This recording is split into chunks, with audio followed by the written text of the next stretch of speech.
আপু আমার অনেক পানি পিপাসা লাগছে, আমার একটু পানি খাওয়াবেন? ও পানি খাবেন? ঠিক আছে ভাইয়া, আপনি এখানে দাঁড়ান, আমি আপনার জন্য পানি নিয়ে আসি। আচ্ছা ঠিক আছে। ওই পিঙ্কি দাঁড়া, ভালাই তুমি মন্দারি শুরু করছস, দে আমার টিয়া দে।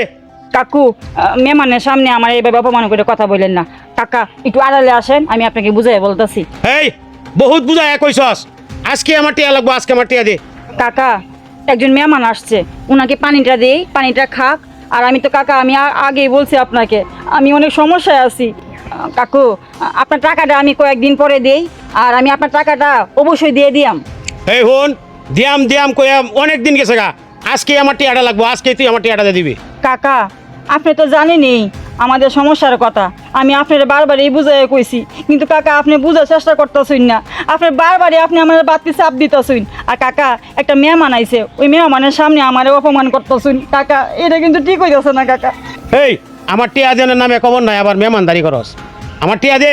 আর কিতা কইছস, টিয়া চাইলেই তোর মান ইজ্জত যেতেছে গা, তোর আর কোনো মান সম্মান আছে রে? মান সম্মান যদি কুছ দে, তাহলে টিয়া আরো আগেই দিয়ে দিতে। কাকু, আপনি বিশ্বাস করেন, আপনার টাকাটা আমি যেমনি পারি আমি দিয়ে দিবাম।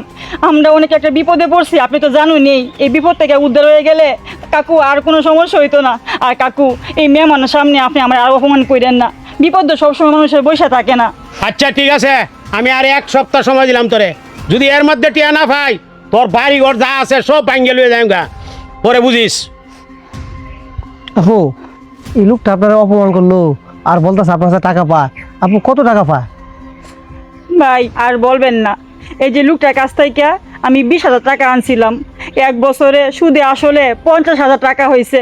আর আমি অনেক সমস্যায় আছি, এই টাকাটা আমি দিতে পারতাছি না। কিন্তু এই লোকটা প্রতিদিনই আইসা আমাকে অপমান করে, অনেক খারাপ খারাপ কথা বলে। তারপরেও আমাদের এই খারাপ কথা সহ্য করে নিতে হয়। সহ্য না করে কি করব বলেন? কারণ ওনার টাকা আমরা প্রত্যেকে দিব, আমরা তো ঠিক মতো 3 বেলা খেতেই পারি না। তার উপরে অনেক বড় বিপদ এসে আমাদের মাথার উপরে বড় করছে। ও আচ্ছা আপু, এই কথা। আচ্ছা আপু, আপনি যে বললেন আপনার মাথার উপর এত বড় বিপদ, আচ্ছা আপু একটু বিপদটা কি বলা যাবে? ভাই আর বলবেন না, আমাদের উপরে অনেক বড় একটা বিপদ। এই যে দেখতেছেন না ভাঙা বাড়িটা, এটা ছাড়া আমাদের আর কিচ্ছু নাই। আর আমার বাচ্চাটা অনেক অসুস্থ, আমার স্বামী আমার বাচ্চাটাকে নিয়ে হাসপাতালে ভর্তি আছে। আমি যে আমার বাচ্চার ভালো চিকিৎসা করব, সেই সামর্থ্যটুকু আমার নাই। তার মাঝখানে ওই লোকটা আইসা আমাকে অনেক অপমান করে কথা বলে, কিন্তু কি করব, ওনার অপমান সহ্য করতে হয়, কারণ ওনার টাকা তো আমরা দিতে পারি না। অপমান তো সহ্য করতেই হবে। আপু আপনার কথাগুলো শুনলাম, আর আপনার কথাগুলো শুনে আমার অনেক মায়া হচ্ছে। আপু দুজি কিছু মনে না করেন, আমি আপনার বাচ্চা চিকিৎসার জন্য ভাই হিসেবে কিছু টাকা দিতে চাই। ভাই, এটা আপনি কি কইতাছেন? আমি আপনাকে চিনি না জানি না, আপনি আমার বাচ্চা চিকিৎসার জন্য কেন টাকা দিবেন? আরে আপু আপনি আমাকে ভুল বুঝতেছেন কেন?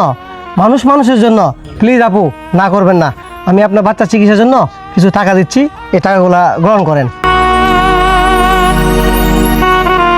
ভাই, এতগুলো টাকা আপনি আমাকে দিলেন আমার বাচ্চা চিকিৎসার জন্য, কিন্তু এই ঋণ আমি কিভাবে শোধ করব আমি সেটাই বুঝতেছি না ভাই। আপনি এটাকে ঋণ বলতেছেন কেন? আমি তো আপনাকে আগেই বলছি যে মানুষ মানুষের জন্য। আর শুনেন, আপনার বাচ্চার চিকিৎসার জন্য আমি এই টাকা দিছি, তারপরেও যদি এই টাকাটা ঋণ মনে করেন তাহলে এক কাজ করেন, আগে এই টাকা দিয়ে আপনার বাচ্চা চিকিৎসা করান। চিকিৎসা করার পর আপনার বাচ্চা সুস্থ হয়ে উঠলে তারপর আপনি এবং আপনার স্বামী দুজনে মিলে আমার এখানে একটা কনস্ট্রাকশন সাইট আছে, ওইখানে কাজ করবেন। ভাই, আপনি জানেন না আপনি আমার এই টাকাটা দিয়ে কত বড় যে উপকার করছেন, এই উপকারের কথা আমি কোনোদিন বলতে পারবো না। ভাই, আপনি পানি খাইতে চাইছিলেন না, আমি পানিটা নিয়ে আসি, আপনি দাঁড়ান। ভাই, এই ধরেন পানি।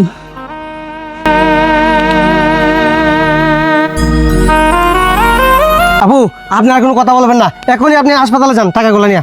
ঠিক আছে ভাই, ঠিক আছে।